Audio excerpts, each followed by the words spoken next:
Ever wondered how to navigate the intricate web of compliance processes while maintaining top-tier security for your notarial records? The solution is closer than you think. Introducing Comply Chain Guard, or CGG, a platform designed specifically for civil law notaries. CCG merges the complex chain of compliance processes with unrivaled protective measures. It enables you to stride confidently through the multifaceted terrain of regulations while ensuring paramount security for your records, deeds, and transactions. CCG boasts a regulatory compliance engine that keeps you updated with real-time insights tailored to civil law regulations. It effortlessly integrates with legal databases and ensures automated compliance checks for all notarial deeds and transactions. But that's not all. CCG also features advanced encryption to safeguard your notarial records. You'll benefit from multi-factor authentication and periodic security assessments, upholding the sanctity of every notarial act. Plus, with continuous transaction monitoring, you'll receive alerts for any discrepancies and comprehensive logs for traceability.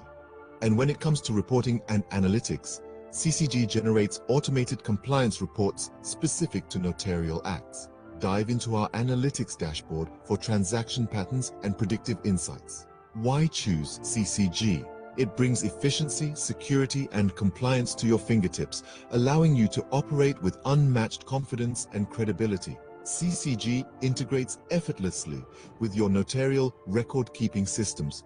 Our API facilitates bespoke integrations, ensuring compatibility with major legal platforms and databases.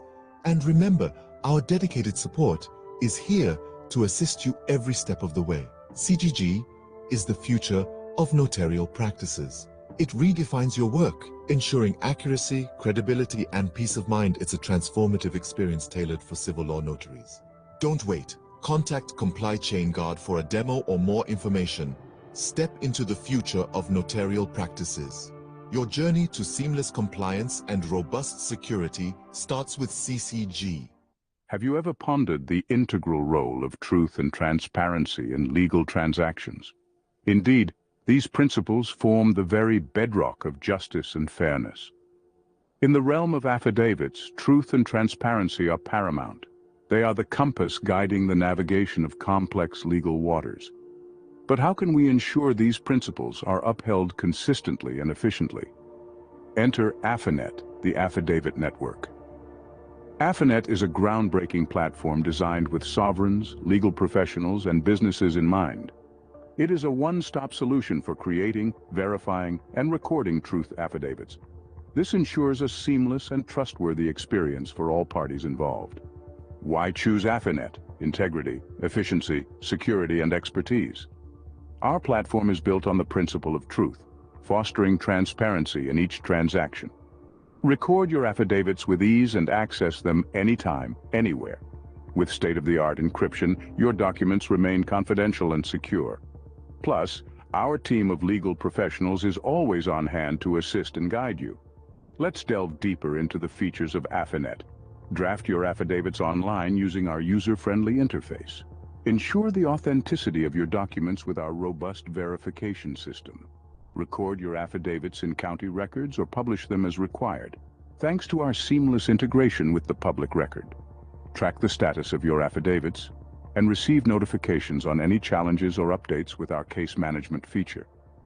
Affinet is also compliant with RSIA, the Arbitration Registry Investment System Artificial Intelligence.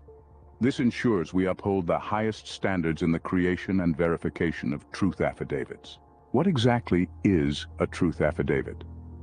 It's a formal written statement made under oath, asserting the veracity of specific facts.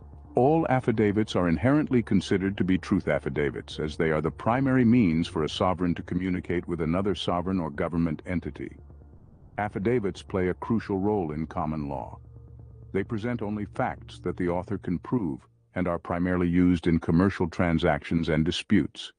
When recorded in county records, they become part of public policy and establish the facts of a case. If unchallenged for 30 days post-recording, they become the law of the case. It's essential to remember that public policy is established for public officials, not sovereigns. Sovereigns operate in the private domain, while the government operates publicly. Affinet simplifies the process of using affidavits in corporate courts. Record the affidavit in the county record, obtain 3 certified copies from the county clerk, and submit 1 copy to the court records. Present 1 copy to the plaintiff and another to the judge during court proceedings. As the author of the affidavit, you become the creditor or secured party in the case, and the case cannot proceed until your affidavit is challenged. A truth affidavit must be truthful and complete. It should clearly identify the author as a sovereign private person, living sole, creditor, claimant, and secured party.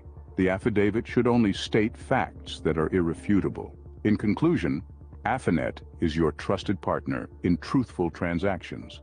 For your next affidavit, give Affinet a try. Experience the difference of a platform built on the principles of truth and transparency. Affinet, your partner in integrity.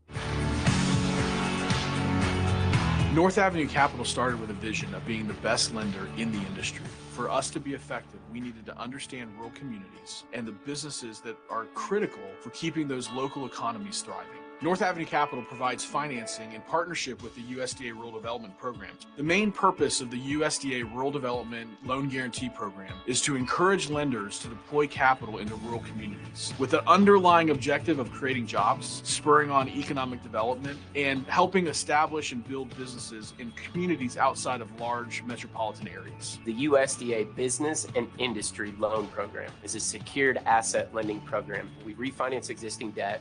We do ground-up construction. We provide capital to improve real estate and provide working capital to borrowers across the country. The benefits of the USDA B&I program are the rates tend to be very competitive. They're very long-term loans, up to 30-year term and amortization. It tends to be a highly levered product. So oftentimes we can get up to 75% loan to cost on startups. And on the right existing business, we often do 100% financing.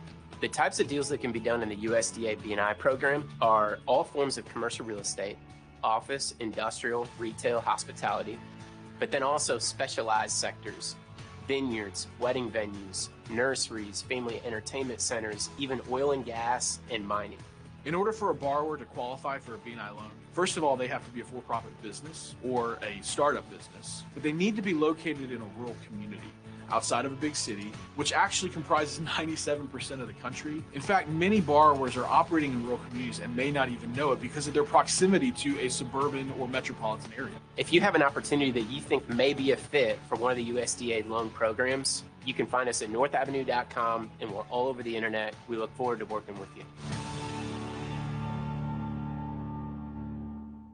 7:18 here on the East Coast, and taking you back out live to Jersey City, New Jersey. Port workers already walking the picket lines early this Tuesday in a strike over wages and automation that could reignite inflation and cause shortages of goods if it goes on more than a few weeks. According to the Associated Press, the contracts between the ports and about 45,000 members of the International Longshoremen's Association expired at midnight, and even though progress was reported in talks on Monday, went on strike, as you're seeing right now. The strike affecting 36 ports is the first by the union since 1977. Joining us live this morning to further discuss this breaking news alert is Jason Greer, founder and president of Greer Consulting Incorporated. Jason, good morning to you. Thank you so much for joining us. Good morning. Thanks for having me. It's a pleasure. So we are seeing this in real time. For many people, it takes them back to recent months where they saw the United Auto Workers strike, right? And we're seeing these strikes in full display. Could you give us the background for those people that might not understand why this is even happening? Absolutely. I give you background and I give you perspective, because you can't consider the UAW strike. You can't consider the Boeing strike, because those are examples of recent strikes. We really have to look at what happened in 1977 when the Longshoremen Union went on a strike. The difference being between that current strikes and the past strike is the fact that Harold Daggett, who is the president of the Longshoremen, was a dock worker when that strike happened. So he has institutional knowledge and he's ready to go forward. What really this comes down to is the fact that you have the Longshoremen Union that has said, we are tired of not making enough money. They look at the shipping companies and how much money they made when they received COVID subsidies, and the union felt like they didn't receive any of the benefits. They're asking for a 77% wage increase, which they're likely not going to get. But just to show you how serious this is, the Maritime Alliance just came forward at midnight and said, we're willing to give you a 50% wage increase. And the union still said no. So what we're going to start to see, we've already seen it, is that ports across the East Coast are going to be completely shut down. That means that products, goods, and services are not going to move in the way that should. And that's the concern for many viewers this morning, Jason. You know, I've already gotten some of the text chain messages, if you will, saying stock up on bleach, stock up on the toilet paper. And it puts you in that frame of mind of the pandemic, right? What we saw with COVID, when people were flocking to the grocery store, taking things in bulk. And unfortunately, I think we will see that fear mongering and that bulk buying in coming weeks if we still see these strikes underway. The concern is that these strikes, if they do continue in the upcoming weeks, that it will cause a spike in inflation. It's going to cause a spike in inflation. Look, if you're in ports across the country, especially those ports, let's say New York as an example, one of the good things for these cities is that they've been through this from a historical standpoint. So they started to stock up in terms of, products, goods, and services for grocery stores, products, goods, and services for hospitals, so that there are short-term supplies. The problem is there's short-term supplies. When you look at this union, I'm a labor geek. I could talk about labor all day long. That's what I do. Harold Daggett, what do you do when you have a president of a major union who has institutional knowledge and conviction, the type of conviction that his union members are going to follow, because attitude always follows leadership? I wish I could sit down with him and just pick his brain, because legitimately the man has been there, done that. He is a Jedi master as it relates to this. Really, it's going to come down to the fact that both this company and the union are going to have to sit down. But if the companies think that a 50% wage increase is going to get these folks back at the table, it's not going to happen.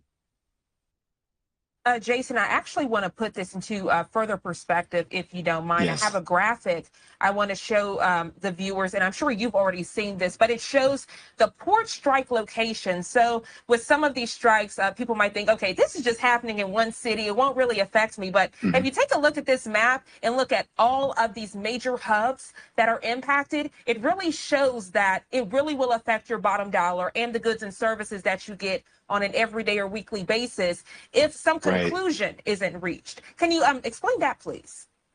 Absolutely, because everything in America comes off ships. It comes through ports. When you look at these ports, these aren't ports in Peoria, Illinois. These are ports in New York. These are ports in Baltimore. These are ports in Miami. These are, I keep using this term, products, goods, and services, because we have to put this in terms that people are going to understand. That means if you want bananas, understand your bananas come, your bananas come off a ship. If you want bleach, your bleach comes off a ship. What the union is doing is they are legitimately telling America, you need us more than we need you, but we're going to make sure that you understand that. So when we look at an increase of inflation, inflation is about 2.5% now. Understand that if this goes on longer than 2 weeks, inflation is going to easily creep up to 4%. I mean, and we're also talking about the economic hit. You're talking about $1 billion to $2 billion economic hit per day the longer that this happens. This is the type of strike that America can afford to an extent because our economy is still relatively strong. But this is the type of strike that we don't need, especially not right now. So let's talk worst case scenario, if you don't mind, Jason. I know you're an optimist. You like to think positive. I do too. But I want to keep it real because, you know, we have seen some of these strikes. They can last months and several months. You know, people are exercising their right and they're saying they are not going to settle for, in their eyes, the bare minimum. But let's say that this strike happens for several weeks to even maybe a month or 2 months. How will we see that trickle down effect? Will it be instantaneously or over time? It's going to be early 2025 before you really see the real shrinkage of those products, goods, and services. Now, again, and I said this earlier, those ports, the cities have made sure that they have short-term supplies, but short-term supplies only last for so long. If this thing goes beyond, let's say, a month, and every indication is the longshoremen are dug in, so they're willing to go a year if they need to be. You'll have emergency crews that are trying to do work, but understand that those emergency crews are having, in order to get these products, goods, and services from these ports, they're having to actually physically go through these longshoremen who are out there picking. So you're looking at potential violence at the ports. You're looking at the fact that things are going to be slowed down coming in. Now, let's say from a political standpoint, you have President Biden, who champions himself as being the most pro-union president of all time. On the surface, he's going to say, look, I believe in collective bargaining. The United States government's not going to interfere. But behind the scenes, I can tell you this right now, he has likely called the Longshoremen Union. He's calling these, the Maritime Alliance, and he's saying we need an agreement. Now, there's an executive power that he has where he could tap Harley, which means that there would be a 90-day cooling period where they actually have to bring the employees back. The problem is you bring these folks back, they might be working, but they're working slow. So instead of getting 100 products, goods and services off these shipping tanks, they might be doing 3. I am the optimist, as you put it, and I love to think big picture, but I'm also putting this in terms that people are going to understand.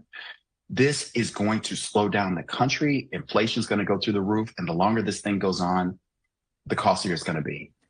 Jason, I want to look at, you did mention the Biden administration and politics. So I think it's also important to look at what we're seeing internationally with the Red Sea, the Yemen Houthi rebels. They've been literally setting barges and shipping containers on fire out in that area. And some people are wanting to know if this strike could impact international shipping in some way, or even maybe that local mom and pop shop that is a small business. Absolutely. We live in a global economy. So what happens in Miami happens in Yemen. What happens in New York happens in Africa. We live, breathe, and die by our ports. And we don't think about it because we are the microwave generation. We're so used to having what we want when we want it.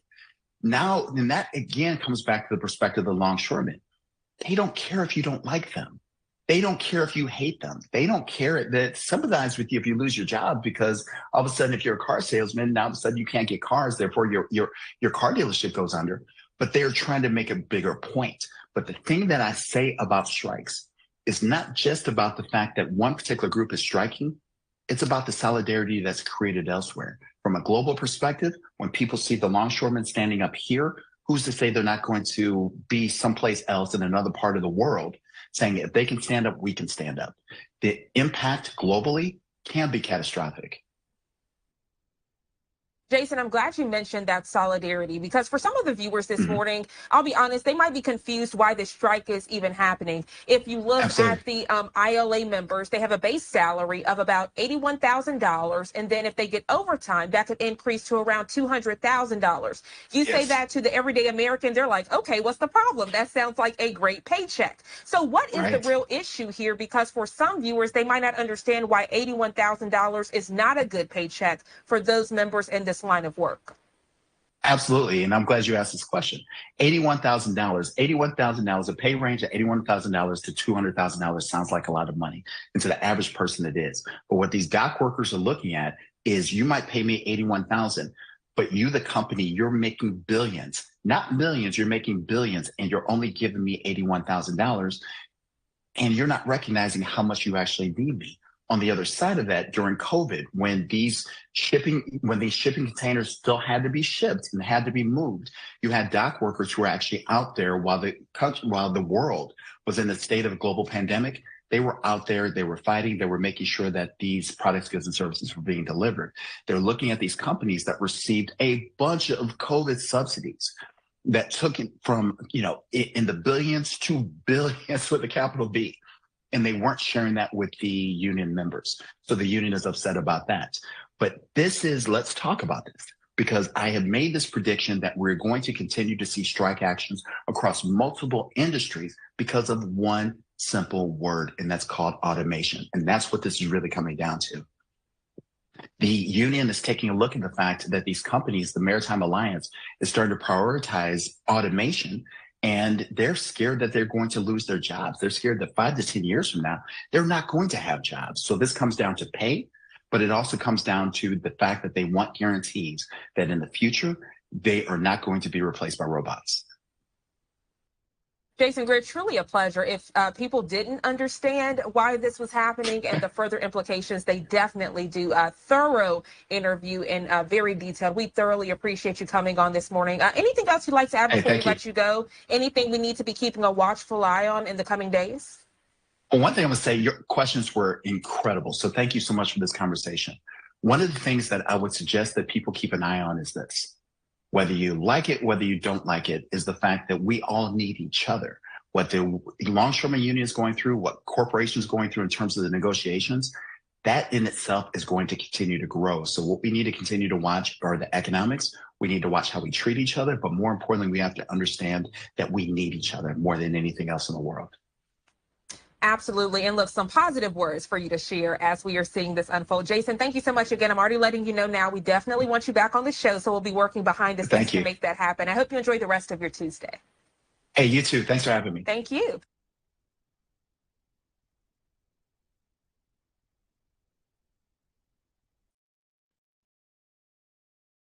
Is the smartest port in the world. It's located 60 kilometers away from downtown Tianjin, a coastal metropolis southeast of Beijing.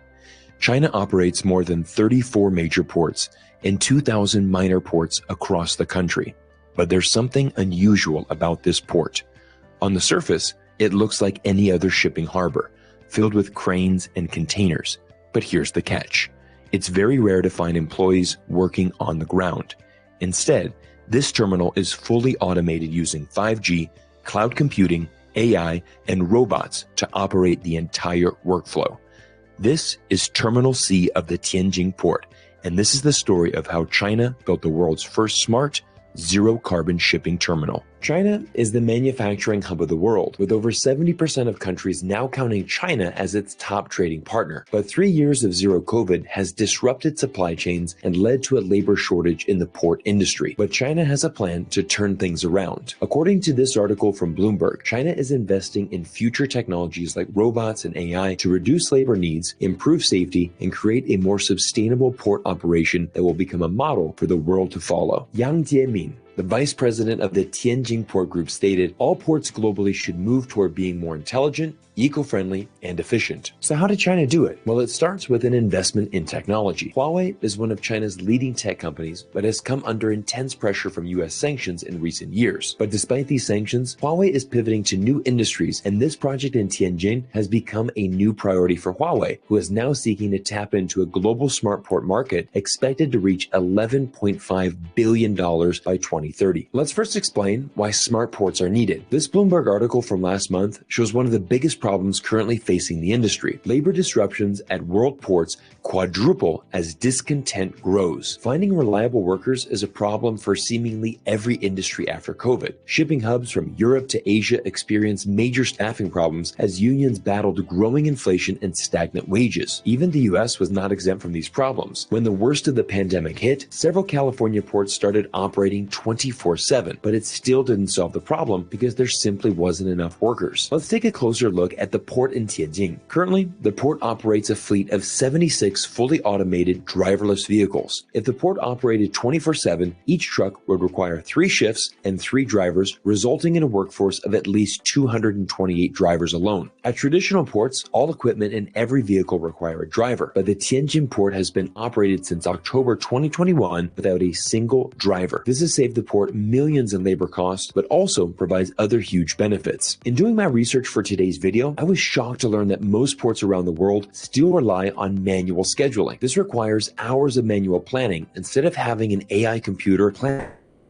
out the entire operation in just a few minutes. And here's a stat that will absolutely blow your mind. With Huawei's intelligent planning, the capacity of a single vessel is shortened from 20 hours of manual planning to 10 minutes of intelligent planning. When you consider that Tianjin port processes more than 21 million cargo containers a year, ranking it within the top 10 busiest ports in the world, it's easy to see how much time and money this port is saving by operating as a smart port. Another advantage in building smart ports is the reduction of errors and increase of safety. A traditional port has over 800 workers, with most of them on the ground loading and unloading containers and moving them around the facility like a giant Tetris puzzle. Most accidents at traditional ports are the result of human error. But remember, the Tianjin Smart Port doesn't have a single person on the ground. Loading and unloading containers? That's done with robots and machines. Moving containers from point A to point B? This is done through 5G-powered automated vehicles. By removing human drivers from the equation, the Tianjin port has become one of the smartest and safest ports in the world. It also greatly reduces the need for human staff. Smart ports require only 25% of the human workforce of a traditional port, and most of these employees are located in air conditioning offices and simply manage the entire port's operation through their computer screens. By embracing technology and improving logistics, the automated system of the Tianjin port can process up to 36 containers per hour compared to only 28 containers per hour at a conventional terminal. Once again, with the Tianjin port processing more than 21 million cargo containers a year, this is a substantial increase in port efficiency. Overall, the Tianjin port has been a great case study for China, as the terminal has been in full operation for the past 16 months. This port is the first in the world to combine 5G and level 4 autonomous driving together in a large-scale commercial operation, and now the Tianjin port is ready to export its successful model across the globe. Just last month, the Tianjin Port Group, along with Huawei, announced that they will continue their cooperation and build a digital twin of this exact Tianjin port. The hope here is that this new project will be a model for upgrading and transforming existing terminals worldwide. Once again, Yang Jieming, the VP of the Tianjin Port Group, shared his insights in a recent press conference. These innovations being used at the port of Tianjin are having a huge impact on the port industry, creating new value for ports by improving operating environments, driving green and low-carbon development, and increasing operational efficiency. We believe that these practices will promote the intelligent development of the global port industry.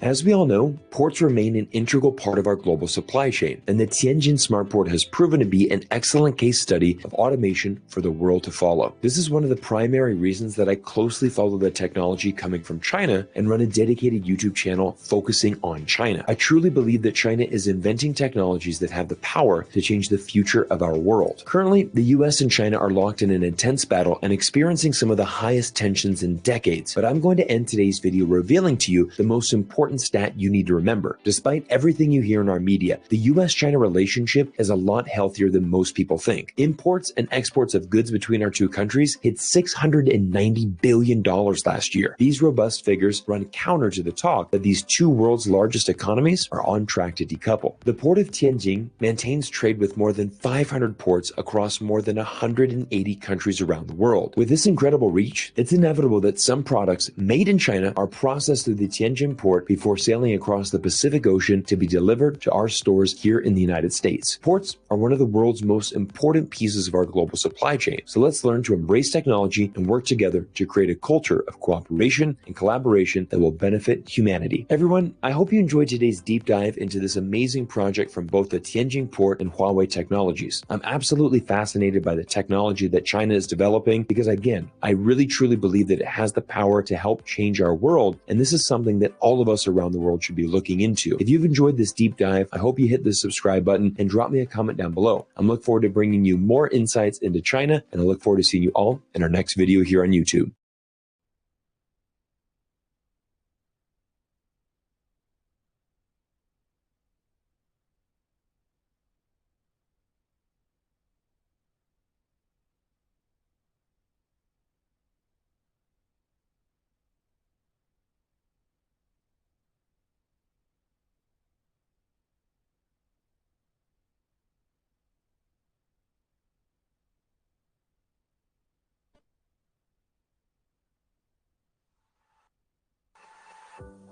In today's competitive market, businesses need every advantage to succeed. They need to find and secure new customers. They need to establish trust and credibility. And they need to operate efficiently in a rapidly changing financial landscape. This is where SecureBankBox comes in. SecureBankBox is a revolutionary platform that empowers businesses to unlock their full potential. It offers a suite of tools and services designed to streamline operations, boost lead generation, and enhance financial flexibility. SecureBankBox understands the challenges businesses face. In a world of increasing digitalization, standing out from the crowd is more important than ever. SecureBankBox provides the tools and resources businesses need to thrive in this environment. Whether you're a startup looking to make your mark or an established enterprise aiming to expand your reach, SecureBankBox has a solution for you. With SecureBankBox, you gain access to a comprehensive platform that adapts to your specific needs. Lead generation is the lifeblood of any business. Without a constant influx of potential customers, growth stagnates. SecureBankBox offers a powerful lead generation engine. It connects businesses with high-quality leads tailored to their industry. Gone are the days of generic lead lists and scattershot marketing campaigns. SecureBankBox ensures every lead is genuinely interested in what you offer. The benefits are threefold. Save time and resources by focusing on promising prospects. Higher quality leads mean increased conversion rates. The scalable engine adjusts as your business grows. SecureBankBox is an invaluable tool for supercharging lead generation. In the business world, credibility is paramount. Customers trust companies with a proven track record. SecureBankBox's aged shelf corporations offer this advantage. These are companies legally registered for years, but inactive. Acquiring one gives businesses instant credibility and reputation. This is crucial for startups competing with established players. They often come with financial histories and credit scores. This helps secure loans and attract investors. They are usually in compliance with the regulations, saving time and expense. SecureBankBox is at the forefront of the financial technology revolution with its introduction of the FinConnect token. This innovative cryptocurrency is designed to streamline and secure financial transactions within the SecureBankBox ecosystem. The FinConnect token leverages the power of blockchain technology to provide unparalleled security and transparency. Every transaction is recorded on an immutable ledger, eliminating the risk of fraud and ensuring accountability. The FinConnect token also facilitates seamless integration with decentralized finance, or DeFi, platforms, opening up a world of new financial possibilities for businesses. Through DeFi, businesses can access a global network of lenders and borrowers, bypassing traditional financial institutions and their often cumbersome processes. This allows for faster, more efficient, and potentially more cost-effective financing options. The FinConnect token represents SecureBankBox's commitment to staying ahead of the curve, providing its clients with the most advanced and innovative financial tools available.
Welcome to this week's Money Metals podcast, helping gold and silver investors during these turbulent times. Now, this week's market wrap with commentary and analysis from Money Metals Exchange, the company named Best Overall Precious Metals Dealer by Investopedia. Welcome to this week's Market Wrap podcast. I'm Mike Leeson. Coming up, Gerald Celente of the Trends Journal joins us for an explosive interview on a range of topics, including gold's rise, the pending death of the dollar, and why Gerald is more concerned now than ever that we're on the verge of World War III. In fact, he believes it's already begun. So stick around for a conversation with Gerald Celente, a man who accurately predicted that 2024 would be a tremendous year for gold, coming up after this week's market update. And let me warn you, though, this interview is not for the faint of heart. In the wake of the Federal Reserve's oversized rate cut, gold is zooming to fresh new records. On Thursday, the monetary metal ran up to just shy of the $2,700 level. As of this Friday recording, gold prices come in at $2,666 an ounce, good for a weekly gain of 1.3%.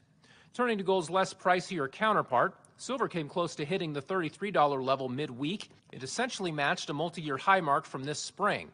A decisive breakout above $33 could clear the technical path for a forceful move higher. Silver is pulling back today and now looks set to finish the week with a gain of about 1.4% as spot prices come in at $31.82 an ounce. Platinum is getting a 2.7% lift this week to trade at $1,020. And finally, palladium is dipping 4.2% to bring its price to $1,056. The stellar run in gold and silver markets continues to be overshadowed by the stock market's relentless gains. The S&P 500 rallied to yet another new record on Thursday, while the Dow Jones Industrial surpassed 42,000. Stock market bulls are riding a wave of euphoria on expectations that the Fed will continue lowering interest rates. Central bankers delivered a hefty 50 basis point cut to kick off their easing campaign this month. Typically, the Fed doesn't start cutting and doesn't go that large unless it is alarmed by a major hit to the economy or fears the financial system is in trouble. History shows that rate-cutting campaigns coincide with recessions and ultimately significant declines in the stock market. Maybe this time will be different. Maybe the Fed will pull off a soft landing without a hitch.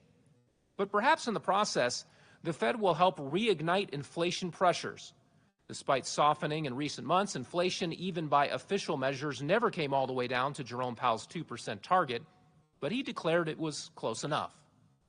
Even throughout the Fed's rate hiking campaign, massive injections of fiscal stimulus by the federal government gave GDP, and in turn the stock market, an artificial boost. Washington runs on the spend now, pay later philosophy as it runs staggering annual deficits of $2 trillion. There are no plausible plans in sight to bring them down. This week, Republican House Speaker Mike Johnson cut a deal with congressional Democrats and the White House to kick the can down the road once again on spending.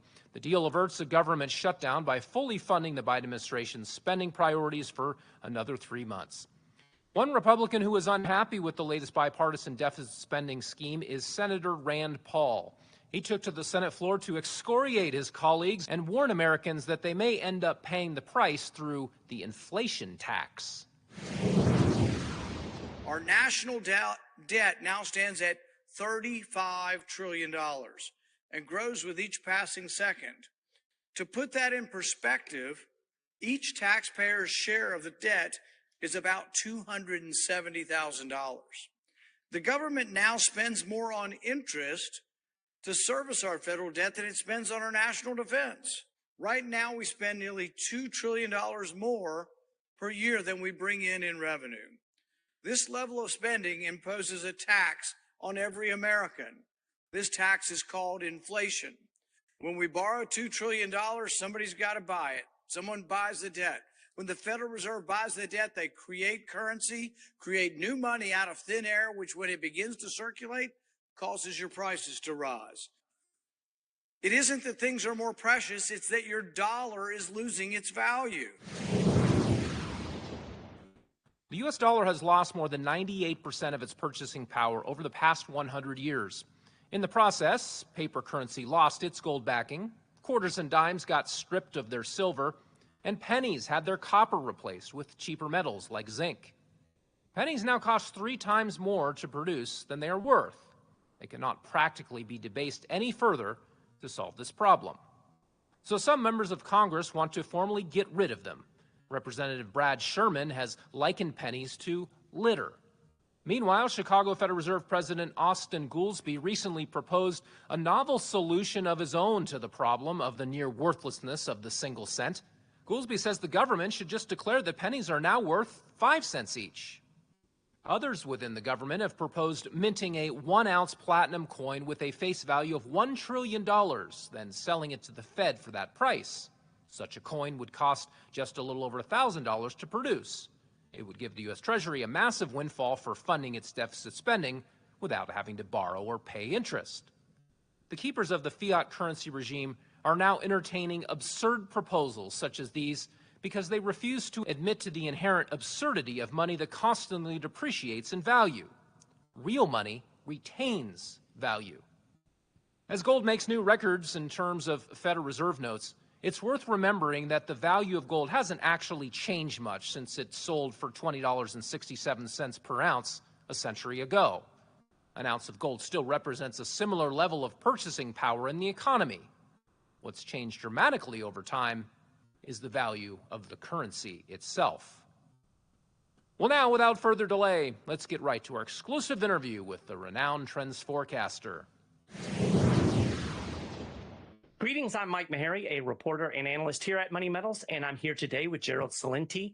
Gerald is the founder of the Trends Research Institute and the publisher of the Trends Journal, and I can best describe him as a master trend forecaster. How you doing today, Gerald? I am doing okay. We're having a Peace and Freedom rally on Saturday up here in Kingston, New York, with Judge Napolitano, Scott Ritter, Max Blumenthal, Anya Parampil, and Mike Loria and others. But you asked me how I'm doing. I'm doing fine, but my heart's broken to see what's going on around the world. I am in total agreement with you, and I'm glad you mentioned that event. I think it's very important. I think we need more people that are focused on trying to bring peace into the world as opposed to, what better word can I use than warmongers that seem to be intent on killing us all. Yeah. Matter of fact, the gentleman just came up from Orlando. They just came up here now, stopped by. So no, this is serious. I've been in the business now since 1980. Best-selling books, Trends 2000, Trend Tracking, Far Better Than Mega Trends, magazine, a weekly magazine, the Trends Journal. We have no ads in it. It's just by subscriptions, so nobody tells us what to say and what to do. I've never been more concerned about World War III and nuclear annihilation in my life. And we're getting closer and closer to that point. And just yesterday, Putin came out and said on Wednesday that if the United States sends in those long-range missiles and they start attacking deep into Russia, they go nuclear.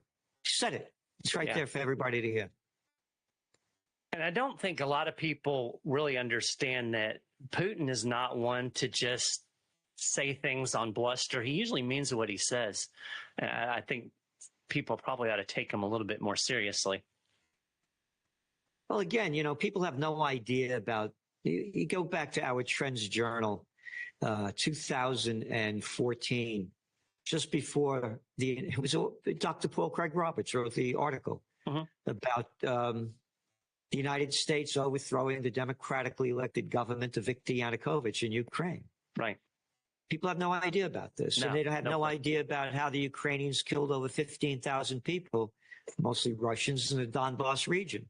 Because when they overthrew the government, the people in that region said, no, we didn't vote for this government. This isn't our government. We don't want to be a part of it.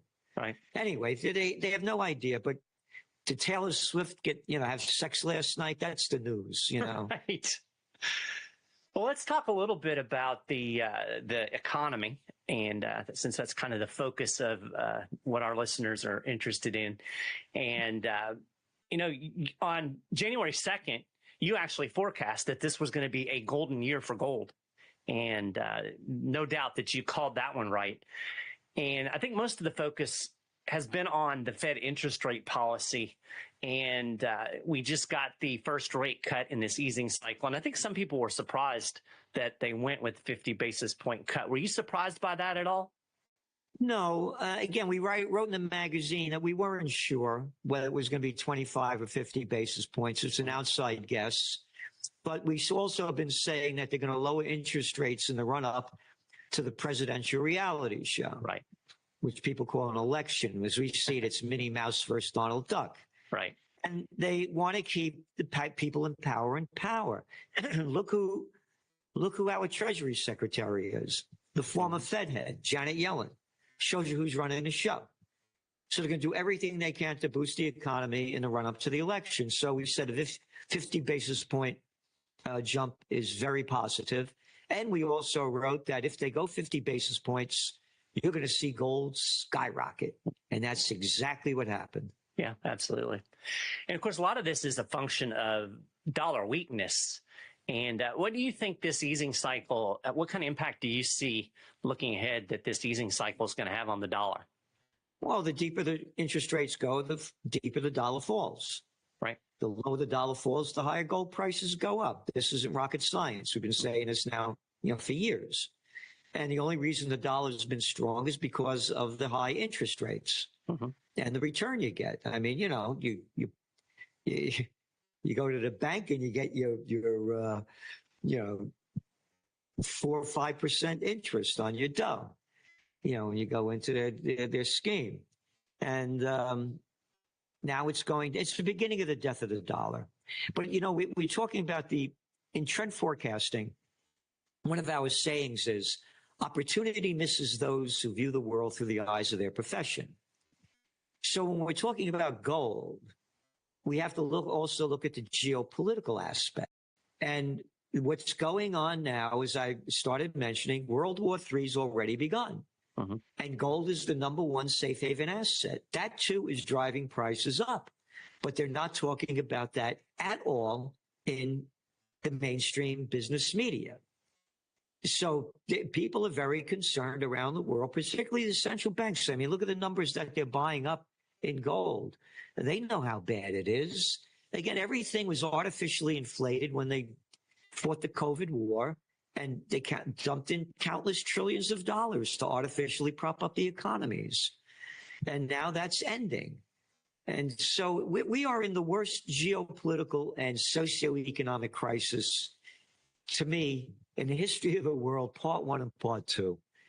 And again, when we're looking at gold and we're looking at interest rates and we're looking at what the COVID war did, nobody's talking about the banks that are going to go bust. Because of the office building bust. Go back to 2023, not ancient history. A Signature Bank, First Republic, Silicon Con Man Bank went bust. 3 banks. Poof, markets went down, gold went up. You're going to see 300 banks when all these failures start happening with the office vacancies. And the office vacancy numbers are real. Even if you go by the mainstream media, you're looking at office vacancy rates, nobody in them. In the major cities of the United States, 24%. How are they going to pay their loans? And the interest rates are higher, and these are interest rate loans. Now, let's go to the facts. About a month ago, Google it up. Excuse me, a building on 50th Street in New York City, Manhattan. Midtown Manhattan. Yeah. It was sold for $320 million in 2006. Sports Illustrated had offices there, on and on and on. They went up for auction. They sold it for $8.5 million. Yep. I actually wrote an article about that. So you know it. Yeah. This is just the beginning. So I see gold, as I said, when we made this forecast and throughout the year, we said gold could hit $3,000 an ounce this year. And the sky's the limit when the banks start going bust. Yeah. Yeah, I agree completely. And it's interesting because, as you mentioned, the mainstream doesn't seem to be paying attention to any of these things. They're just running up the stock market, I guess because they're excited about more money printing, I guess. Although my Facebook friends tell me it's Joe Biden that's giving us these record stock market prices. Yeah, again, it's a rigged game. I mean, what do you have? 3 companies running the S&P 500, BlackRock, Vanguard, and State Street. 88% of the S&P. 3 companies own it. I mean, it's not. It's a gangster gambling unit. What do you have? 1% own 54% of all the stocks. 1%. Yeah. 1%. You put it in at 10%, it's over 90%. So they control the whole game. Pretty amazing and a little bit frightening. I want to pivot a little bit and dig a little bit more into some of the geopolitical issues that are going on. And you hear talk every once in a while. I've written about it quite a bit, and you hear it a little bit in some maybe libertarian circles and other circles, but not really so much in the mainstream. But I'm talking about the weaponization of the dollar. And actually, back in 2019, I did an interview on RT, which got me called names. But I talked about how the U.S. weaponizes the dollar, and I talked specifically about how the government uses the SWIFT payment system as kind of a billy club. And I actually got fact-checked back then, and I was told that I was false. But of course, you fast forward today and we see that this is exactly what the U.S. did to Russia. They locked them out of the SWIFT system. What are your thoughts about the weaponization of the dollar, and what are some of the ramifications that folks might not be aware of as the U.S. kind of abuses its privilege as the issuer of the reserve currency? Hey, look what's going on with the BRICS and how many more countries are joining them. Turkey just the other day said they wanted to join. So you have the people are tired of the United States geopolitical and socioeconomic hegemony. They've had it. They're tired of it. And the United States became the country that our founding fathers fought against. Great Britain. Sun never sets on the British Empire. We murder people all over the world, but you have to say it properly, Salente. Watch your language. Be proper like us. We could kill us and steal everything we wanted. We won't stop. So what happened? They got us into war. They started war after war after war, and then World War I. What happened after World War I? They ran out of dough because of all their wars. Right. The pound died. The dollar came alive.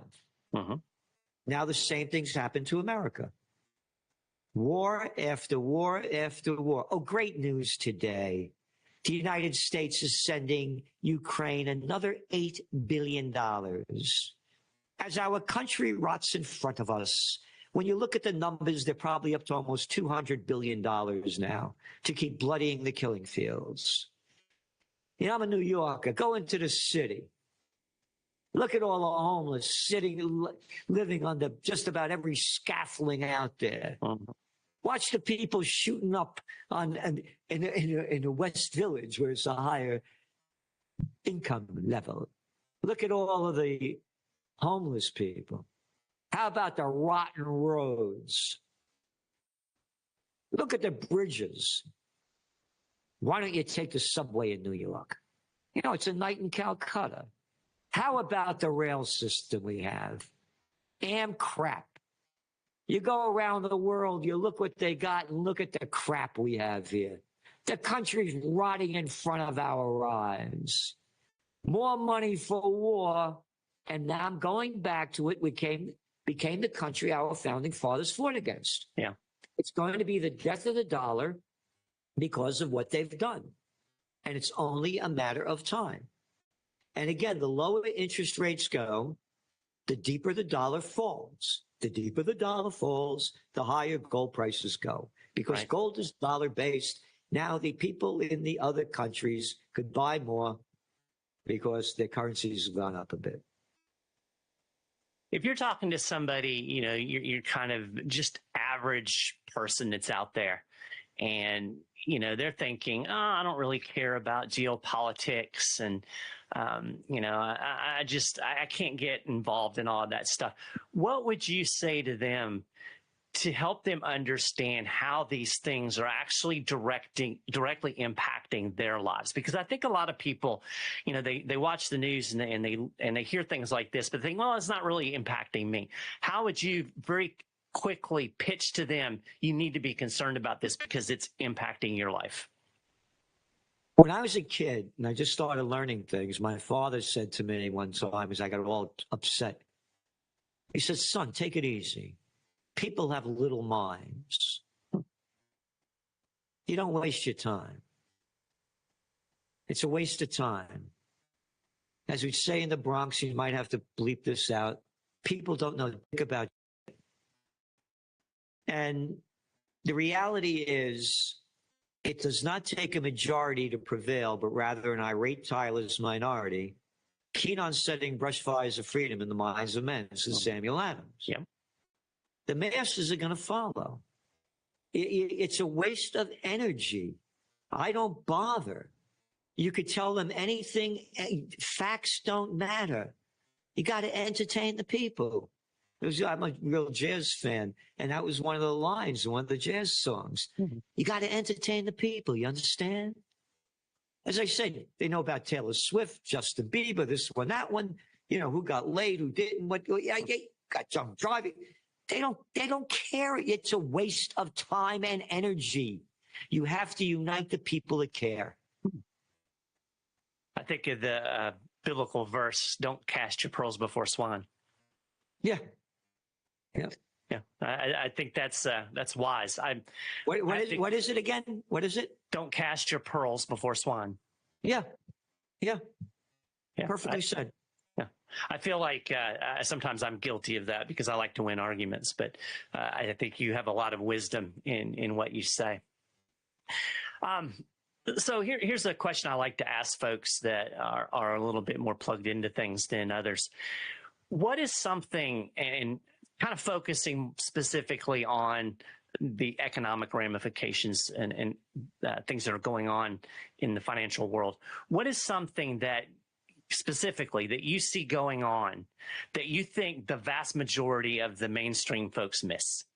Oh, I'm telling you, the office building bust. Yeah. It's incredible. It's incredible. And again, we write each week the facts. So they'll come out with a story. Amazon's telling its workers to come back. Right. Okay. Goldman Sachs. Yeah, all of the banksters want to get their people back because they know how bad it is. Right. So then you look at the data. Only 3% of the tech companies are demanding that their people go back to work. Oh, wow. And then you look at the data. And the fact is very simple. Here, let's go back to 2020 when they launched the COVID war. Mm-hmm. Can't go to work. Get back in your house. All right. Now, people are staying in their house week after week, month after month. And they're saying to themselves, you know, I've been getting up at 5 o'clock in the morning to commute an hour and a half. Either by train or by bus or by driving. I got to be out of my mind. How the hell was I doing that? I'm not doing it anymore. I'm not doing it anymore. Now, let's say I'm the guy that has 10 stories in an office building. I got him sitting in cubicles. I don't see him anyway. Yeah, stay home. I can save a lot of money. Mm-hmm. So, by the way, the first state to lock down, that little Gatson, that arrogant little boy, Gavin Newsom. My daddy worked for the Getty gang. How do you think I made it? The Gettys loaned me all my money. That's a fact. That little slime ball locked down everything. Yeah. While he's partying at the French Laundry. Oh, no. Anyway, your office vacancy rate in San Francisco, nearly 35%. Wow. Yep. So now they're not talking about the implications. So the crap that they spew out is, we're going to turn these offices into apartments. Right. You know the one we're talking about that sold for $8.5 million? Mm-hmm. It's in the middle of a block. Right. Ain't no windows on one side, ain't no windows on the other side, ain't no windows in the back. How do you turn them into apartments? Right. And all these big ugly things that they build is steel and glass. Big empty spaces in the middle. What are you going to do with them? No windows. Nobody wants to live in a square with no windows. They're buildings built in the last 50 years, according to the data, are non-convertible. Wow. Yeah. I think another aspect of this that people aren't aware of is that the banks that are holding a lot of these what are effectively bad loans are small and mid-sized banks that they're not on the too big to fail list. So I could see a ripple effect that creates a tremendous banking crisis. Yeah, and the big ones have it too. The small ones have more, but the big ones have it as well. Right. And it's gonna hit all of them. And again, it's not a word in the mainstream media. Look, there's no media left. I call them prostitutes, media whores that get paid to put out by their corporate pimps and government war masters. I subscribe every day to the Wall Street Journal, New York Times. I call the New York Times. They call themselves the paper of record. I call it the toilet paper record. It's only good to wipe crap up with. Right. And the Wall Street Journal's become crap. I mean, that used to be a great newspaper at one time. It shrunk to nothing. And the front page story, big pictures of a guy winning a vegetable contest in the UK with an onion that's 19 pounds and he's holding it. I mean, what are you telling me about this crap for? There's no reporters left. We've never worked harder in our lives. And I've been at this business a lot of years. We've been publishing a magazine since 1991. We need data. And it's harder and harder to find. So I'm gonna let you get you out on this one. What is something that gives you at least a sense of optimism? If there is anything, it's fair to say there's no. No, it's not. I'm doing what I can do, and that's and I'm very grateful. I believe for the Barack people that I know Obama got that it. are doing the same thing. So it's not a question. It's a question of we have to unite enough people to make it happen. And you can't do it without any money. Could you imagine if the billionaires gave $1 billion to our Occupy Peace movement, which I started over a decade ago? One of my tenants, I own 3 of the most historic buildings in America. I'm up in Kingston, New York. It's the only place with pre-Revolutionary War stone buildings on each corner. This was the third Dutch settlement. The British burnt it down after the Battle of Saratoga. The Constitution, when this was the first capital that was written for New York State, over 70% of America's Constitution comes from the Constitution that was written here. And John Jay, he was a judge here. Anyway, one of my buildings, the 1763 Dr. Jensen House,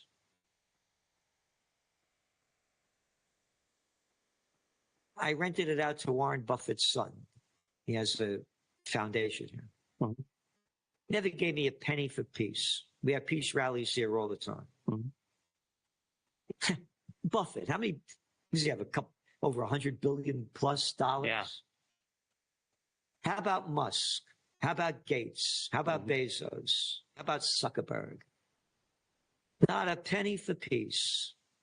Billionaires could change this world, but all they care about, but they're a lot smarter than us, because what they're going to do when they die, they're going to build these huge coffins and take all that money with them. Right. Well, good luck with that, right? So I'm telling you, so you asked me in my pot, it's up to the people. Yeah. And again, the only thing to me that could change it is a renaissance. And the Renaissance followed the Black Plague, where over 60% of Europe was wiped out because of the filth and stupidity of the people. Dire sanitation. Just like we're killing ourselves now with all these forever chemicals and all this other crap. Right. So when they began the Renaissance, they would say in Italian, "Alle Romana et all'antica." And Sanders, co-founder and CEO of the Romans and the ancients, to describe the quality of their work. And that's what we need is a renaissance. To bring back when America was the country that everybody in the world wanted to come to. Yeah. You look at New York, at what it used to look like when their Art Deco is being built in these gorgeous buildings, and now it's a crap hole with ugly, stupid steel sticking up everywhere. All over America, destroyed. So we need a renaissance. We have to bring back a culture. Mm-hmm. And I had a wonderful French girlfriend, still very good friends, Marie-Pierre, great artist. And she used to say, art is the way of finding the true meaning of the human spirit. And I believe that 100%. Yeah. So to me, that's the only optimism I have is a renaissance. Well, that's very well said. Where can folks follow your work and subscribe to your work and find out more about what you're doing? Trendsjournal.com, trendsjournal.com. The magazine averages about 180 pages a week. Mm-hmm. No ads. And unlike the media today, you pick up the toilet paper record, huge pictures in this because they don't have journalists anymore. We have one little picture to illustrate the article, and you can listen to it. It's in different languages, and you read what you want. If you want to read about geopolitics, it's there. If you want to read about economics, it's there. If you want to read about high-tech science, it's there. If you want to read about technocracy, it's there. If you want to read about AI, it's there. You know, and we have special guest articles. You want to read about health, fitness, nutrition, on and on and on. And it's the grand total of $2.56 a week. That ain't bad. Yeah. And the Wall Street Journal is $5 a day. Right. And the on the weekend, $6. And the New York Times is $4 a day on the weekend, $5 a day. This is $2.56 a week. And if you don't like it, in 30 days, you get your money back.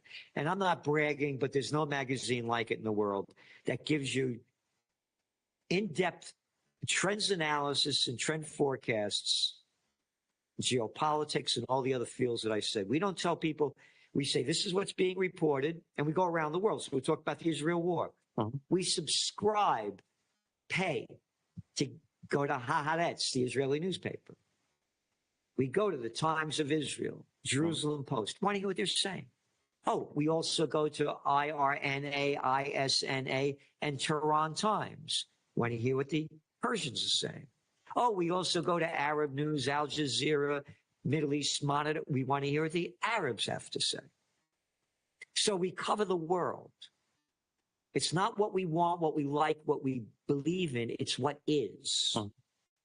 And then we give, this is what they're reporting. This is our trends analysis. This is our forecast. And the bottom line, think for yourself.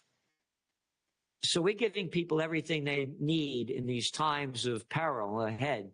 One of my sayings is GC's 3 Gs, guns, gold, and a getaway plan. Yeah. And the other thing I'm telling people, you better get in the best shape you can, physically, emotionally, and spiritually. And to me, that's the only way it's going to change. When people get to the highest level they can within themselves, that's what changes it all. And again, to make this clear, I pulled a lot of crap in my life as a young guy growing up. You know, it's part of life and learning. That's right. You can't stop learning. And and don't give me the crap. No, I never abused any women. I'm not talking about that. Because that's the kind of crap that comes, well, you did to me 30 years ago. As I say, I've never raised my hand to a woman. Yeah. Unless you wanted to be spanked. All right, take it easy. It's a joke. It's a joke. Well, I really appreciate you, and I appreciate you taking time to be on the show, and I appreciate your insights very much. And I hope people will check out your work and subscribe, because it is we need more. I think Americans tend to be very myopic, and I think having a broader view of the world that you're providing is very important. So I appreciate the work that you're doing. Thank you. And everybody remember, occupy peace, and please donate what you can to it. You know, it's cost a lot of money to put on, and we got to get it big. We need peace. You speak the truth, and we need more of it. So Thank you so much for what you do. I appreciate being on with you.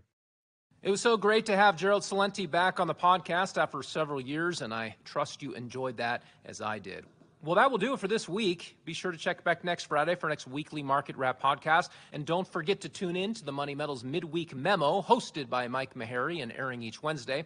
To listen to any of our audio programs, just go to moneymetals.com/podcast.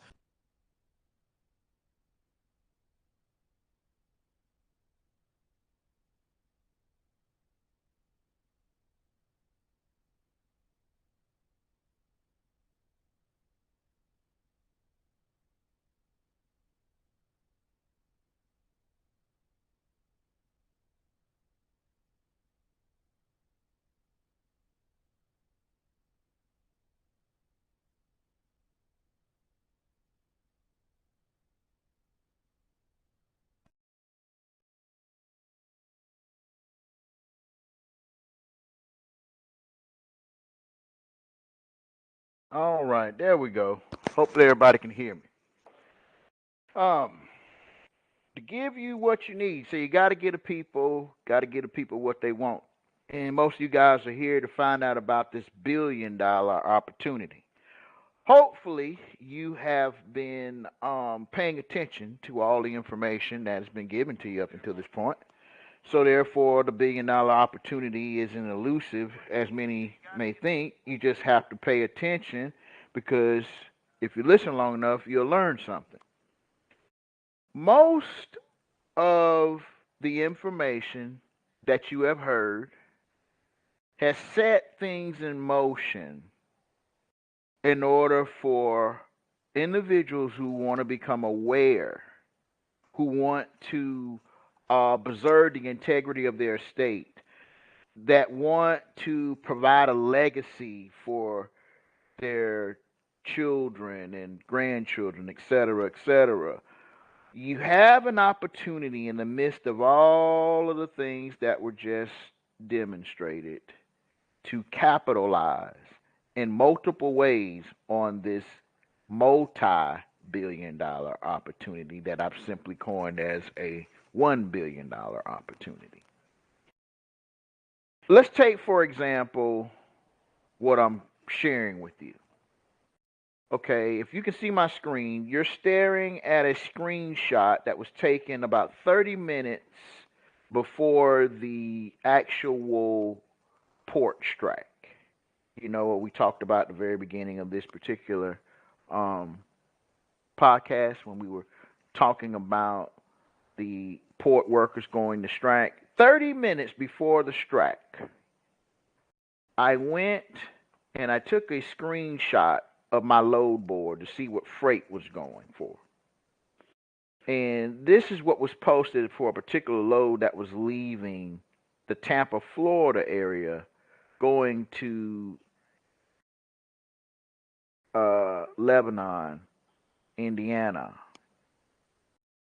And whatever they were hauling, they sure wanted to get it up there very badly, because to almost pay someone $100,000 to go less than 1,100 miles one way, almost $100,000, even though fiat is what it is, this must be some very valuable whatever they were hauling. Let's just call it what it is. I see these prices all the time whenever there's hurricanes and FEMA is called in and they got to move. Oh, yeah, that's right, water.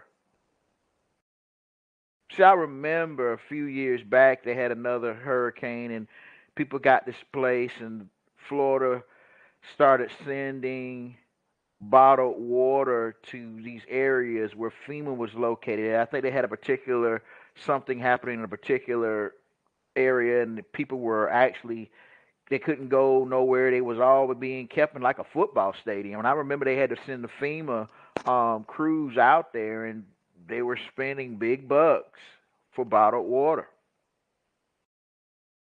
So I'm showing you where the $1 billion opportunity is starting. I always told you the pulse of the United States You want to know what's going on with the United States economy, simply look at the supply chain.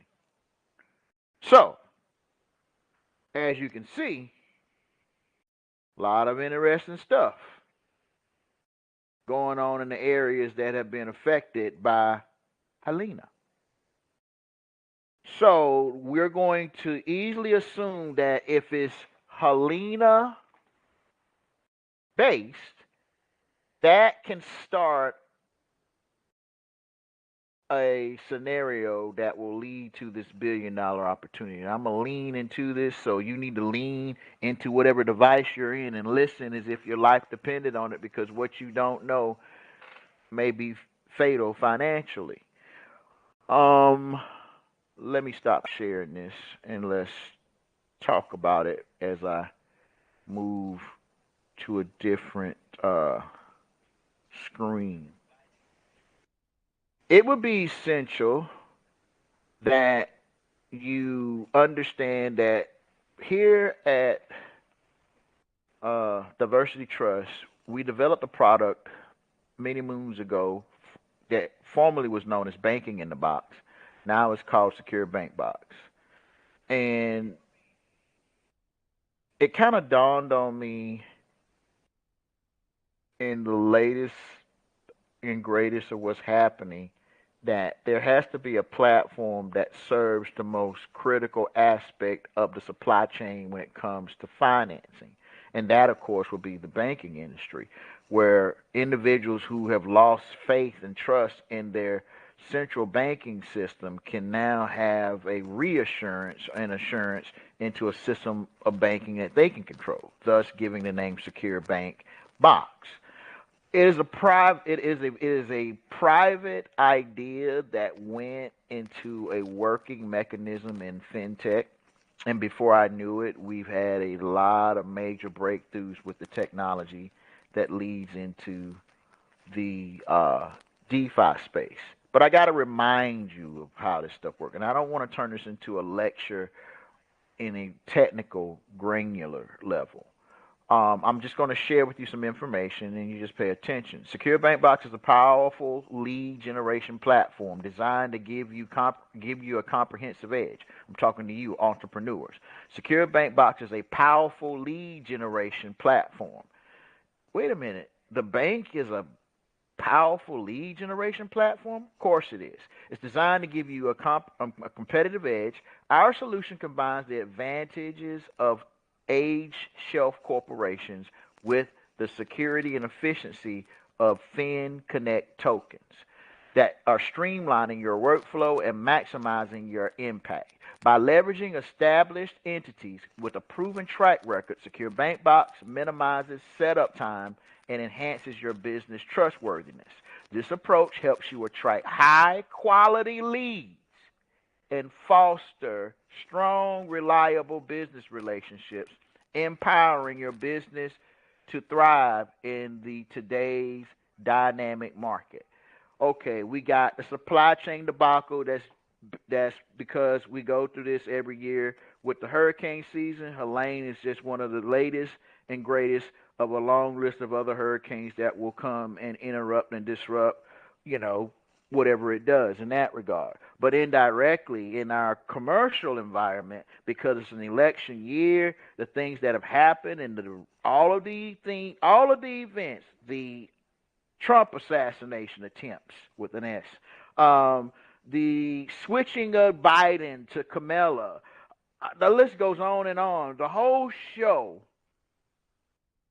One thing you got to remember leaning into 2024 is the recent bank failures of 2023 has increased our revenue by 300%.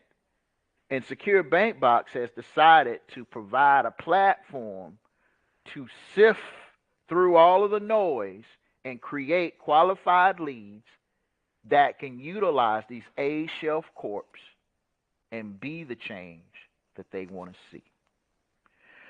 What's at the core of SecureBankBox is the accounting parameters you hear me talk about all the time, current expected credit loss provisions. There's also deaggregation of income statement expenses. These two things are only known mainly by FASB participants, chartered banks, and institutions that are practicing leveraging accounting, or what we call in the business, okay, if you're practicing leverage buyouts and leverage cash outs, you can't do that with an institution that can't utilize current expected credit loss provisions and deaggregation of statement expenses, because FASB 95 was replaced. See, it used to be under the old regime, allowances for loans, leases, and losses. You got an allowance for losses, you got an allowance for leases, you got an allowance for loans. So that was replaced by current expected credit loss provisions because of the lost value of the dollar. And for every loss, you can recoup a double credit. So if you were practicing current expected credit loss provisions, you could actually create, all of the lost buying power could be simply called, an allowance for doubtful accounts, because we're going to use this deflated currency. I have nowhere recouping that lost value. It's sort of like what the states do. The state gets $1 billion and they're able to spend $4 billion, but they only received $1 billion. So what they do is the $1 billion that they spent, they are able to get it back because they didn't spend enough. And that blows the mind of everyone who doesn't understand accounting arbitrage. But it makes perfect sense when you understand they've created tools, because they're not going to stop converting debt to money and converting money back to debt. That is giving America an edge. But we live in a new age, a new day. I want you to think about it. The countries that have backed their local currencies with precious metals such as gold, they have no intentions on being a slave to the Federal Reserve note anymore. The days of ruling with an iron fist and the petrodollars are gone. These companies, these countries, whatever you want to call them, they have their own resources and they don't have to share these resources. See, that was the problem. That's why we went and bombed them to oblivion. Just be truthful, for their resources. See, women and children were always spoils of war.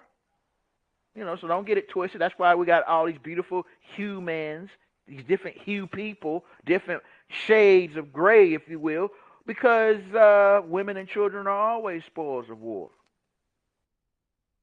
And a lot of these folks had to intermarriage into these trust agreements to inherit the land. So don't get it twisted. Don't get excited. Just understand that these are exciting times to be alive if you're going to do something. But don't get it twisted in the other interim. In my lifetime, when I was born, we were already, quote unquote, off the gold standard. And in my lifetime, as of now, I am beginning to see that they gave us during the COVID pandemic a perfectly good hammer if we would use it. But it's about population control. See, it's easier to kill 1 million people today than to control. See, under the industrial age, it was easier to control 1 million people. But see, the place is getting smaller. This, that, and the other is happening, and so they don't need so many people because they don't want to be the minority. SecureBankBox is our answer to the banking equation. If you don't trust their bank, then trust yours. And SecureBankBox will provide you an ability to be your own bank in the true fashion. You're going to be leveraging insurances, borrowing against insurances.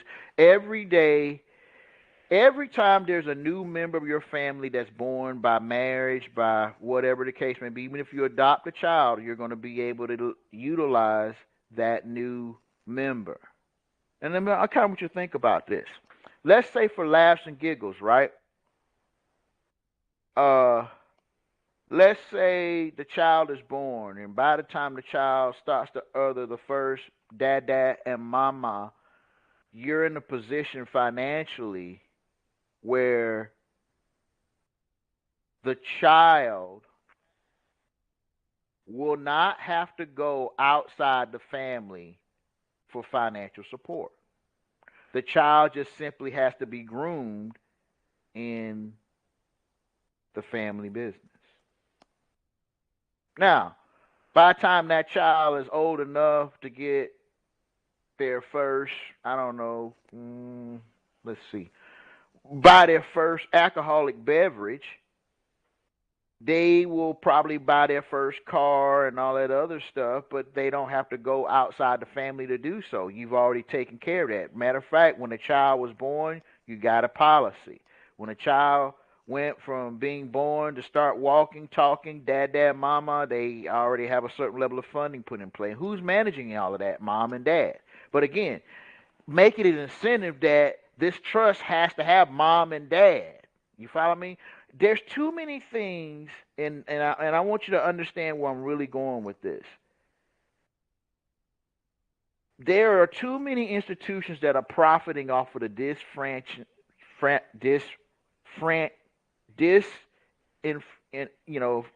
when they break up the families. I'll just say it that way. There's too many institutions that profit for the breaking up of families, and I think you should use SecureBankBox to keep the family together. Like, if you can construct a trust to pass things down from one gen to the next, then put inside of it that, you want your daughter, even your son, to choose the mates accordingly. It has to be something there. We the second and third generation, but I want you to pick your mate accordingly, because we don't want all our work in vain. We don't want it squandered. See, if you don't really get it, let me just kind of say it another way. How come you can now, because I grew up in the hip hop era, so I grew up in the hip hop culture. So to see someone like P. Diddy being paraded around in the court systems, it doesn't say to me hip hop is dead. I'm going to say it like this. A lot of individuals, good, bad, or indifferent, say what you want about R. Kelly. Some people still listen to R. Kelly. Even though he did what he did or he didn't do what he did, it doesn't matter. It doesn't take away from his work. So I think, and people who really understand what I'm saying really get this, but it's a smear campaign. And again, ain't nobody can't convince me that, again, when you get to that level where you start messing with these family offices and they money, yeah, they finna come see about you, they finna check you, and then you're gonna end up like everyone else, because they are a group, they are a family, they are united. And it seems like we should we shouldn't run from this and talk about it in a negative way. We should say, well, I don't want what happened to Puffy and who all these other people that happened to my family. So I'm going to take some stock. I'm going to take some inventory. I'm going to do some things different. It's okay that everybody is worried about football and, who's sleeping with who. It's okay. Good. That's what they do. Is perfectly fine. Because this, what I'm talking about, all the stuff we're talking about with SecureBankBox and all, this is not for everybody. It's not. I don't even want you to market it to everybody. Matter of fact, soon and very soon, only a select type of individual will even be given an opportunity to participate in this platform, because that's how it's moving. I mean, there's so much that we can do, and we have to get to dealing with individuals that, one, can truly utilize the product. Two, they have to be in a certain capacity, educational and otherwise. That we spend a lot of time on the education side. And, you've been given a lot of garbage, and this is the reason why where you are financially. It's the garbage. Again, look, don't blame your parents. Your parents did the best they could with what they had. You know, if you're listening to me, you're in here now, you have the ability to break the chain, break the mold. You are the common denominator. So if you go back out of this arena and go back to doing what you've been doing, then, you know, who am I? My job is to simply give you the opportunity. They say you can lead a horse to water, you can't make them drink it. But guess what? You can lead people to knowledge, but you can't make them take it. My job is to bring you the information. It's up to you to pick it up, read it, and do something with it. I'm living by example. And I don't need anyone outside of my own being to be satisfied with that. As long as I can sleep at night at what I do and who I contribute to, that's enough for me. I mean, I don't even take it personal anymore of what people do or what they don't do. They're just people. I just say do your level best. You know, and that's where we are. But you have to understand this opportunity. There's so many people right now in certain states that are still without power. They don't have water. I heard from some folks earlier today that in certain parts of my home state, they have to get up at like 5 o'clock in the morning, and they're in lines for like 5-6 hours just for ice. Ice that's being used because they don't have electricity, to keep. It's crazy. So maybe this load that I saw last night was them sending water. Yeah, water's precious. God made it. There's the only thing that you got the ingredients for, but you can't make some. But a truckload of water was sent to Indianapolis for over $100,000. That's how desperate they wanted it. They needed it gone. There are a lot of things that are going to become more and more valuable as time go on. Let me show you. All the bling bling and this, that, and the other means nothing when you ain't ate in 4 or 5 days. You follow me? The only argument you're going to have, last week you was arguing about who was sleeping with who. The only argument you're going to have in your house now is who ate the last can of beans. I told you people finna get along better than you ever got along before in your life. Because that's how the Most High works. Sometimes we got to be knocked off our high horse and start dealing with the things that matter. Now, there has to be a shift. I hear so many people complain about the banking system, but the banking system in its own regard is being dismantled and being repositioned. And I think it's just not enough information being given to individuals. And I'm doing my level best. I have actually invested a lot of time and energy into this AI technology, so I understand both sides of it. I was talking with an entrepreneur earlier today who also made the investment into AI technology, and he said, look, it saves me money. I don't have to hire a staff of 300 people when I can just hire 2 people, and we just simply manage it through AI. AI doesn't need a lunch break, time off, this, that, and the other. It saves me money. I want you to think about that with all these buildings that are empty now. Look, during COVID, these companies that jumped into AI back then are dominating their space with less people because they don't need all of that. So there's been a disenfranchisement. There we go. I'm gonna get it out. Of people. People have gone. They got off of their jobs. They started getting free money. And good luck when you start getting free money and you're on that Kool-Aid. Good luck trying to get off of it. I mean, there's plenty of work to do. Don't get it twisted. I mean, just look at the fact that just what's happening in these areas that were hit. I mean, I shared with a fiduciary today that was in the Georgia area that you could make $10,000 a day with a box truck in all those areas where they've been hit by Helena. Then the government will pay 90% of it. I'll repeat.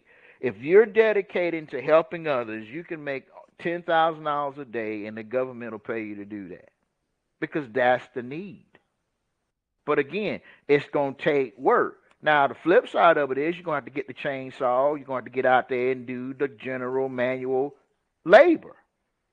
And I ain't saying we ain't capable, but that's the blessing and that's the curse, if that makes sense. I'm just saying. I heard this joke from a friend of mine who I consider part of the elite class.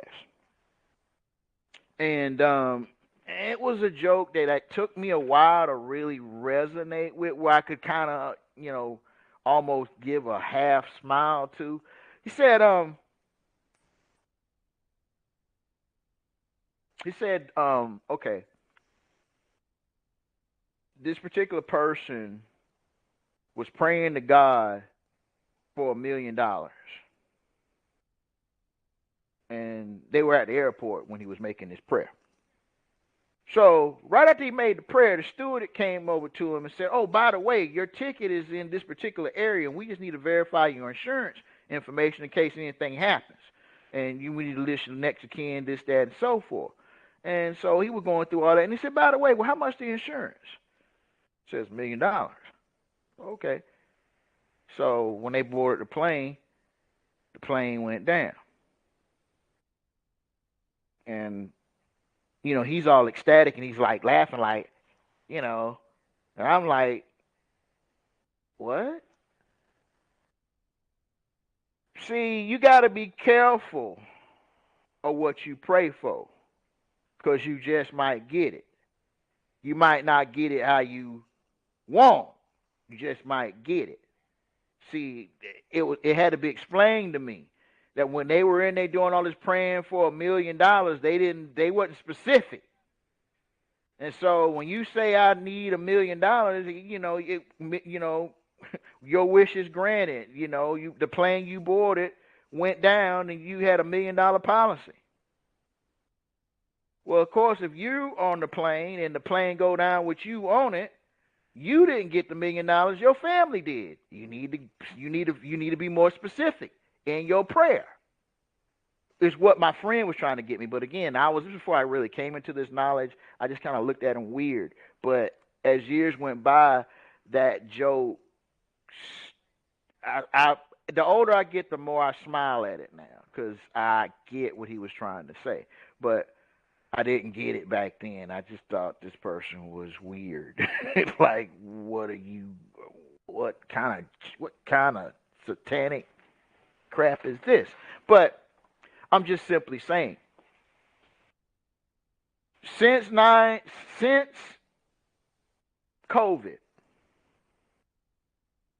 the entire financial system was turned upside down. And this was when buck on everything. That's why they immediately shut down the economy, shut down the mom and pops, put you on a curfew, lock you away from your family. I saw people riding in cars by themselves with masks on. I kid you not. I saw people in vehicles by themselves with masks on.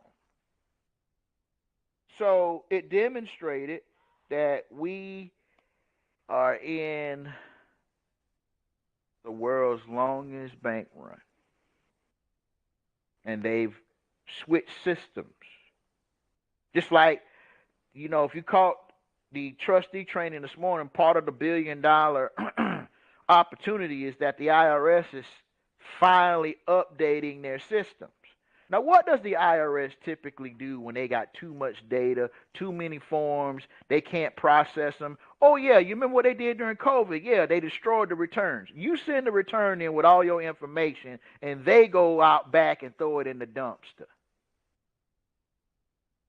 Now, riddle me this, Batman.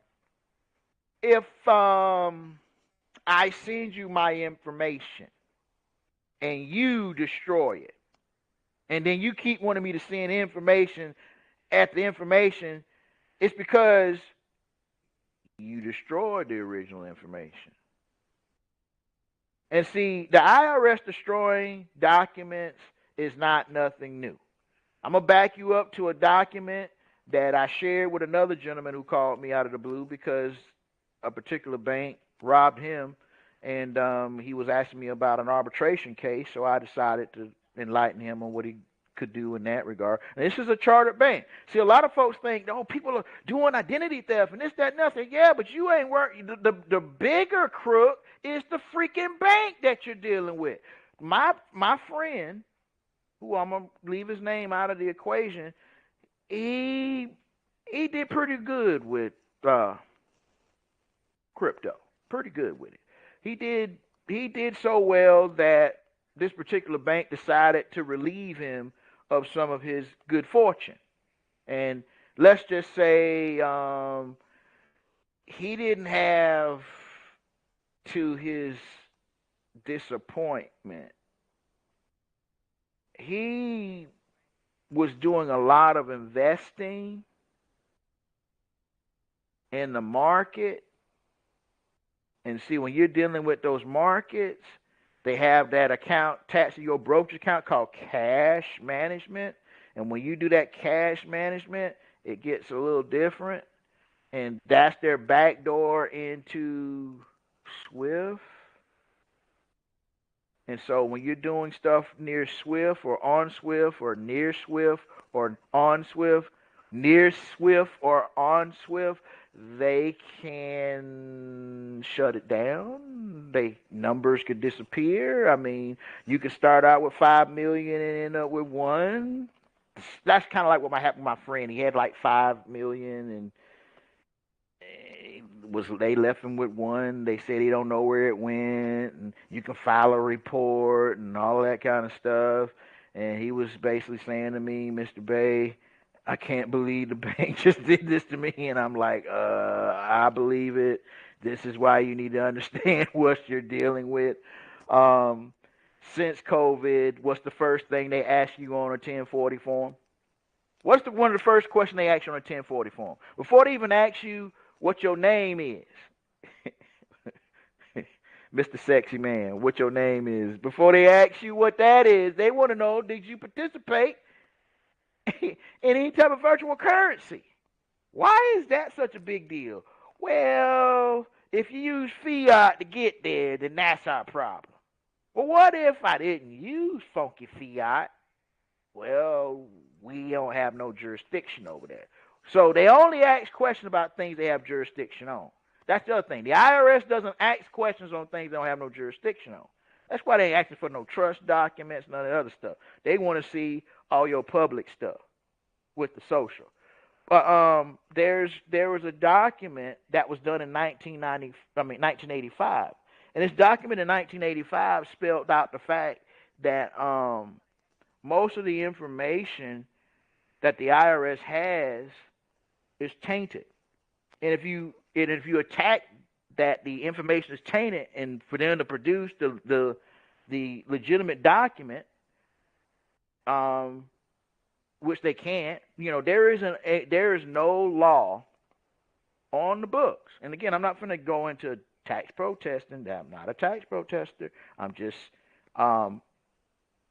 simply saying that there isn't, like, quote unquote, a title or statute that makes you responsible for the supposed and alleged income tax. It's a voluntary tax, and you have to be technically brought up under the jurisdiction that's governed under the alcohol and manufacture of alcohol and firearms and tobacco to even be in that conversation. Now, I don't know how you end up working at McDonald's and end up in the ATF jurisdiction, but I will give you somewhere to look.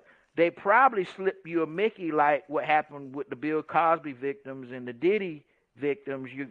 They hit you a Mickey in the drink, and you probably thought the form you was filling out was for one thing, and it was actually for something else. But the form is so useful, we don't question the merits. Like, let me say this. Because you're using a particular tax form, That's the problem and that's the solution. Because the form ain't the problem. The OMB number that's on the form is the problem. And if you don't know what OMB applies to income taxes, then you're going to end up volunteering for the tax. Now, if you got tricked into volunteering, they ain't going to let you unvolunteer. Not easily, anyway. You know how they do it in court where they tell you, how do you plead? Guilty, not guilty, or no low contendere? And then they tell you when you watch television that you're innocent until proven guilty. Well, if I'm innocent and they ask me, yeah, I'm innocent, how do I plead? I'm going to say I'm innocent. Why can't I plead innocent? Has anyone watched a television show in their let's pretend game where the person who stood accused said, I plead innocent? No, he's pleading not guilty. And again, it's like the tax form. We think not guilty is the same as innocent. Not guilty means, well, you might not be guilty of this, but you're probably guilty of something else. That's what the tax form did. The tax form, you're thinking it means one thing and it's something totally different. But because you're going to get a benefit. You're going to get a benefit. No one even questioned, how do we get child credit and labor credits? It's because if you're working in the mines where you're digging up coal and all that stuff, they had to come up with these rules, in case you was diagnosed with whatever you was diagnosed for working, you don't even understand the labor laws and how it works. Well, with child credits, let's go deep into this just for a second. I want you to think about this. Who do you think is being audited? Billion-dollar embezzlers or someone who's 70 years old still claiming child income credit? Put your answer inside the chat. Who do you think is being audited? Billion-dollar embezzlers or 77-year-old child income credit people filing those returns? Put your answer inside the chat. Who's being audited? The billion-dollar embezzler or the 77-year-old tax filer that's receiving child income credit? Put your answer inside the chat. Because I don't want you to believe me. I just want you to listen to the rhetoric that's being pushed out. See, you got to have your own banking system when you start to move different. And you move different when you learn different. And when you learn different, you earn different. And everything isn't against you. It's just you can get with this or you can get with that. It's a choice. Like my fiance always tell me, you need to have choices. You got to have choices. You have to have choices. And we want you to leverage SecureBankBox to give you the most opportunity and choices imaginable. Now, again, a lot of stuff I can't go into because this is YouTube. That means that's their algorithm, not my algorithm. And I'm not going to violate the Privacy Act of 1974, in that regard. I don't want no smoke in that regard. But what I can go into is everyone who's been affected by Helena can cash in on this billion-dollar opportunity. If you want to know more, then give us a call at 561-873-2125. If your family presently is being affected by Helena and you want to learn how to capitalize on this billion-dollar opportunity, reach out to the person who referred you to this link, or you can call us direct at 561-873-2125. If you are an entrepreneur who wants to go into this parameter eyes wide open and take advantage of the FinConnect token, which is exclusive for entrepreneurs. Like, these tokens allow us to use LEI, APIs, and DeFi business to business from A to Zinc. If you're interested in that scenario, reach out to our office at 561-873-2125. I want you to understand that this $1 billion opportunity is actually a $100 billion opportunity. It's all about how you understand how these things go. I appreciate everybody's time and energy. We're getting ready to go into an actual another class, and this is like a class I'm finna actually participate in as a student myself. It's with our sister partner, MWR. They got a program for those that are wanting to take advantage of, land ownership through trust and leveraging, those things. And because of all this stuff that's happening with Helena, they have actually called this meeting was actually supposed to have been scheduled in the areas, a couple of areas where this hurricane touched down at and did a lot of damage. So they called this like emergency class to kind of give us this inside information. So I definitely don't want to be late for that. But I appreciate everybody's time and energy. I hope that you guys learned something. I hope you guys got something out of this. And again, if you want to continue to definitely get more involved and get in between, get behind the scenes, then please get with the person who referred you to this link for more information. If you're already part of the gang and part of the group, look, I see you guys inside of Bitrix. And with that, I'm going to say peace and love, family. Peace and love.